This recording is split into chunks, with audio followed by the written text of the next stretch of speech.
This is the annual Holy Urs festival of 2006 in Lahore, Pakistan. Thousands of people attended this festival from all around the world.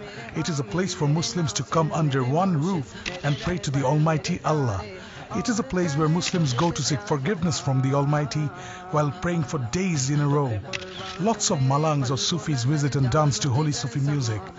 The music works as a medium to help the attendees meditate and reach a state of trance. Once in this state, nothing else matters. For the past 24 years, I've been traveling to a small village in Bangladesh known as Shainpukur to attend our local Urs. Although attended by less people, the goal there is the same, praying to Allah for His forgiveness and mercy. For me, it has become a vital part of my life. This has always been my journey in search of soul.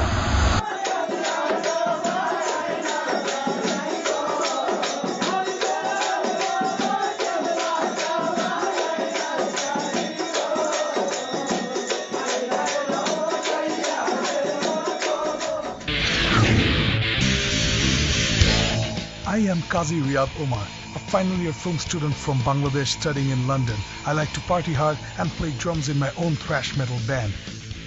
This year my journey started from London. My journey in search of soul had begun in a small village in Bangladesh, my hometown, Shainpukur.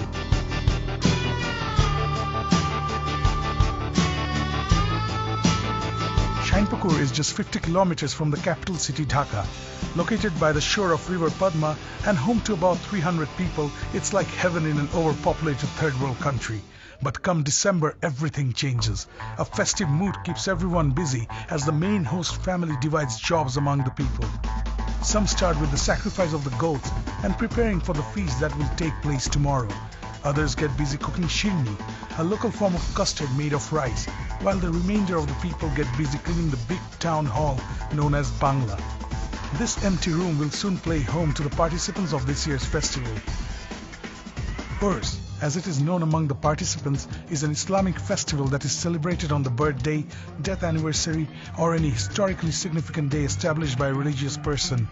It is believed that the very first Urs was organized in Baghdad, Iraq during the time of Hazrat S.K. Abdul Qadir Gilani R.A.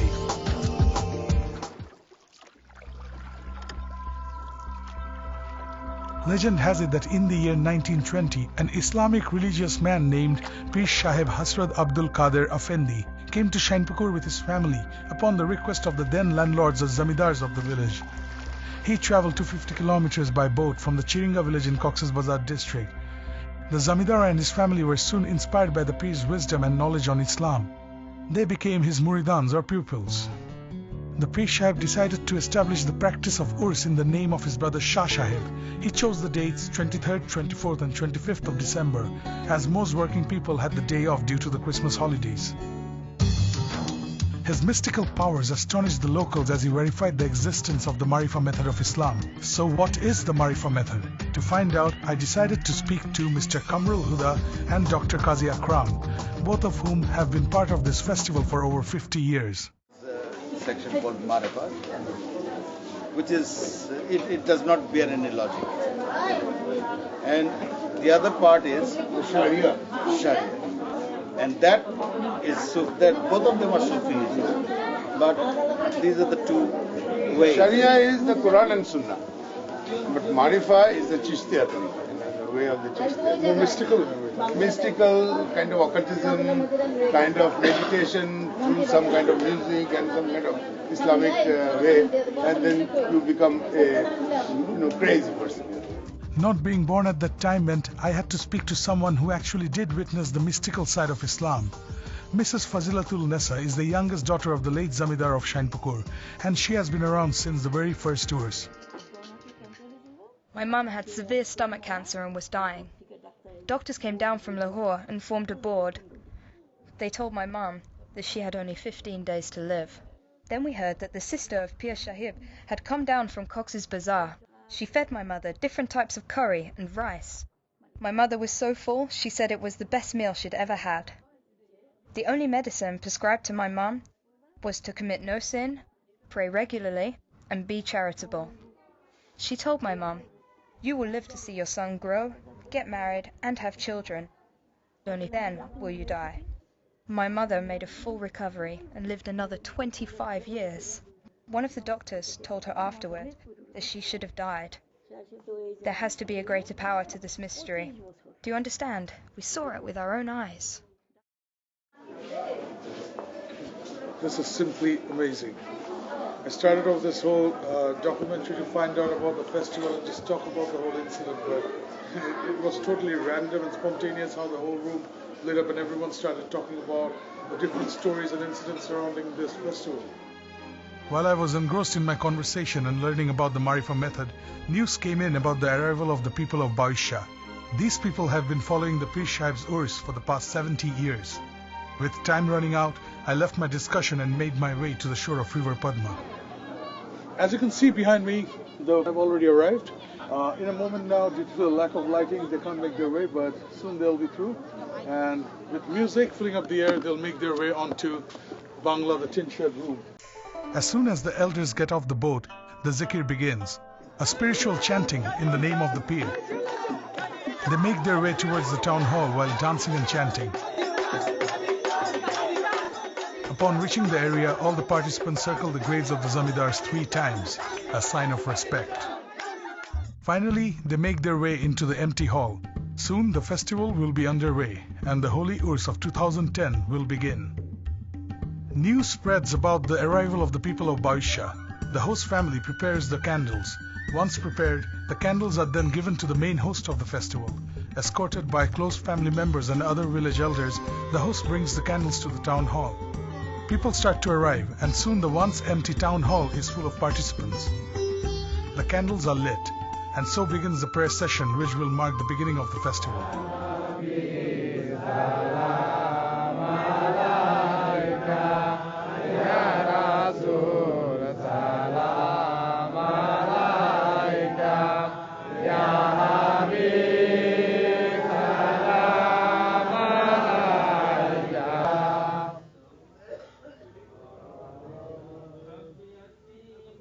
As soon as the prayer session or milad ends, the zikr begins. Slowly but steadily the beat picks up as the music kicks in, and soon among the participants all that remains is their personal connection with Allah.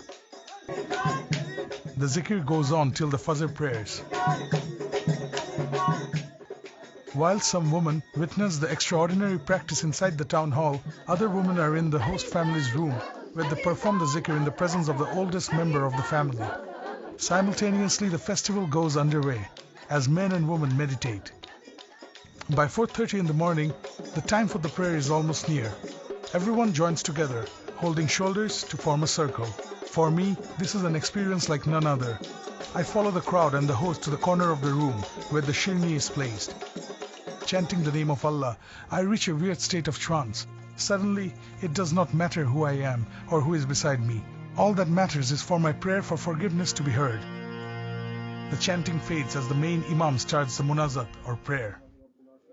As the munazat ends, emotion builds up. Most regular participants are in tears, hoping that their prayers will be answered. I feel different inside. I feel cleansed. It's around 5:30 right now. First day of the Holy Urs is over. It was spiritual, it was different, it was soul-searching. Slowly the crowd fades away, most going to a nearby mosque to pray the Fajr prayers, while others just hang around in silence. The existence of something special is evident. The first day is now over.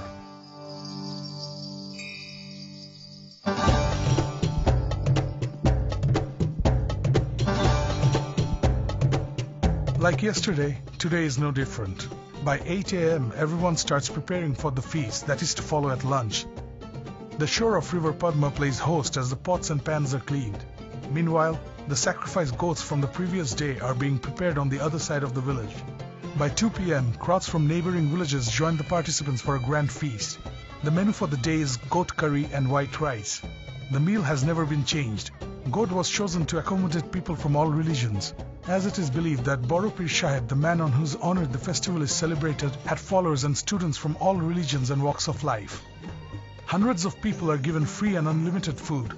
By indulging themselves in the playful fusion of curry and rice, one thing is certain: everyone seems happy and content. The year-round ghost town is now full of life. The nearby fair attracts children and elders alike. While young boys and girls take turn in riding the small wooden Ferris wheel, adults take refuge by the chotpati stalls, a local Bangladeshi delicacy of peas and spices. The color and livelihood of the fair makes me think of my childhood and the years I spent at this very spot buying toys. I felt like a 12-year-old boy. I belonged here. Tonight is special. It is all about the music that is being played in the town hall. Dancing and singing along with the beat of the dhol, I lose myself in the music. I am reminded why all this matters. Why am I here? I have found my soul like many of these people out here. To understand this belief, I returned to Kamrul Huda. In Hindustan, dominant religion was Hindu. So Hinduism, in Hinduism you have a lot of music, you have a lot of attractive substances to follow that. So at places it is required that you should have music, you should have songs, meaningful songs. As long as it works. As long as it works, and it preaches Islam as well. As the discussion continues, the main ingredients arrive for the feast that will take place on the final day. Just beside us, the fishes are cleaned and the spices sorted. As we kept on discussing, I could only wonder what it felt like for some of these people. I decided to meet up with some of my elder and younger cousins and siblings and discuss their experience over a cup of tea and a plate of chotpati, with the night sky glowing above our heads and the dhol playing in the background.